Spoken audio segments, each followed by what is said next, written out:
بسم الله والصلاة والسلام على رسول الله سيدنا محمد عليه أفضل الصلاة والسلام.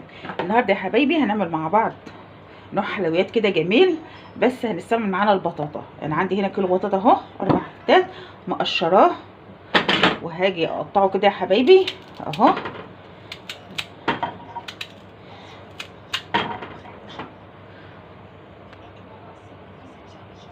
أهو هقطعه كده يا حبايب قلبي عشان إيه نعمل به الوصفة بتاعتنا بتاعت النهاردة. بس فضلا يا حبايبي كده وليس أمرا، اشتراك في القناة وتفعيل زر الجرس عشان الطبخ للجميع توصل للكل.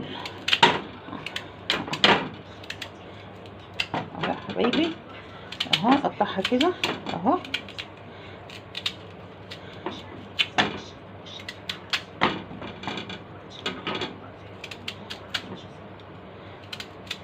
هنا بتقشره طبعا يا حبايبي بايه، بالمقشره بتاع البطاطس كده.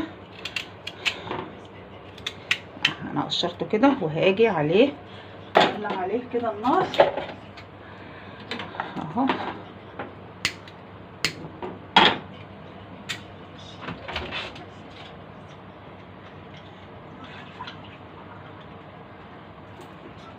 وانزل كده عليه بنص كوبايه ميه، مش هكتر الميه يا رب ايه تتسلق بيه كده.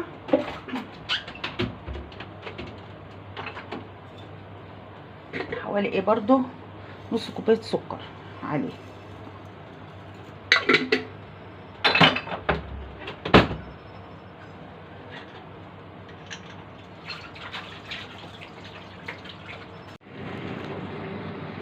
هنا يا حبايبي البطاطا استوت، وبصوا هنزل عليها كده، شايفين هنزل كده عليها بالهراسه بتاع البطاطس لما اخليها ناعمه خالص. شايفين لونها برتقاني جميله ازاي. هنزل عليها كده واهرسها خالص، ما اخليش فيها اي تكتلات ولا اي حتت جامده اهو. وممكن هضربها ايه في الخلاط يعني هرستها كده، وهنزل برضو عليها هضربها في الخلاط كده.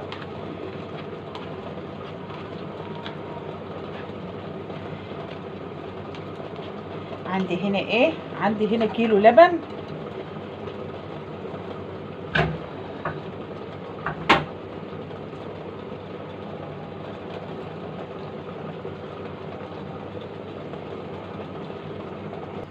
هنا هحط ايه 3-4 معالق سكر كده، ومش هزود السكر، وقلنا السكر بحسب الرغبه، احنا مش عايزينها مسكره قوي يعني. 4 معالق سكر بمقدار ايه حوالي نص كوبايه او حاجه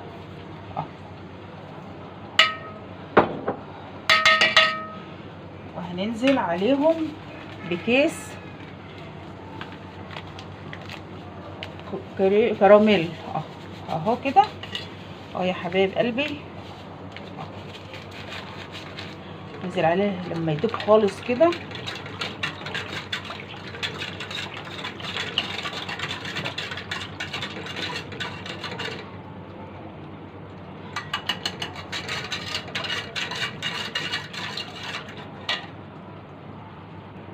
هنا يا حبايبي انا حطيت البطاطا مع اللبن مع الكريم كراميل مع الكراميل، هحطهم ايه هضربهم في الخلاط عشان ينعموا خالص ويدخلوا كده ايه، يبقى المكونات تبقى متجانسه كلها مع بعضها. هنا انا ضربتهم في الخلاط وهنزلهم كده بمصفى علشان ما يبقاش فيهم اي حاجه، يبقوا ناعمين خالص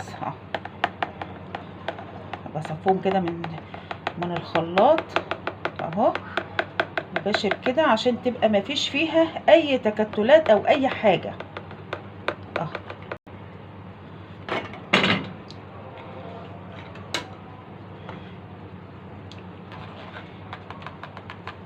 اهو يا حبايبي ما عنديش مصفى ايه.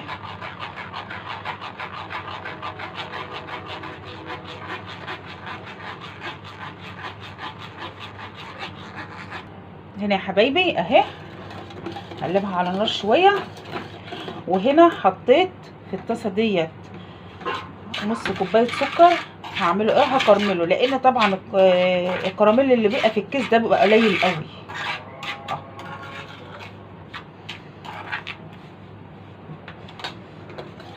نجهز ايه القالب اللي هيتحط فيه كده.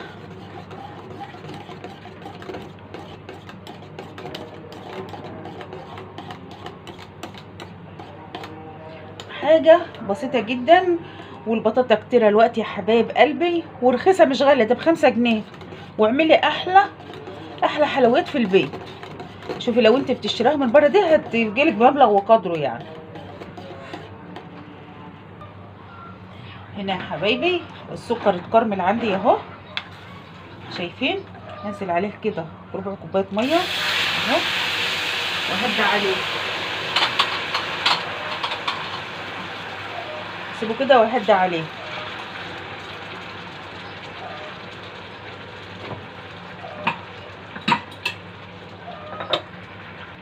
واحط عليه كده هنا نص معلقه زبده، انا مش مكتره الزبده بتاعته.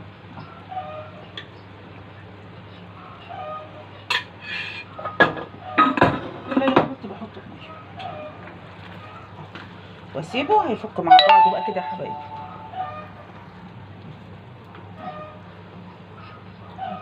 انا بعمله بميه يا حبيبتي.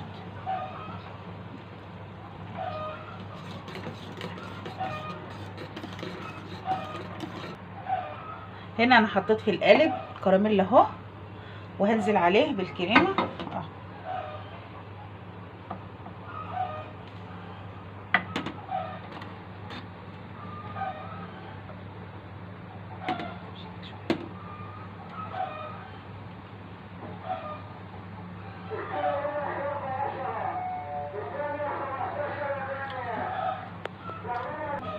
اهي يا حبايبي شايفين اهو، انا حطيتها كده واسيبها تبرد ونحطها في التلاجة عشان تمسك.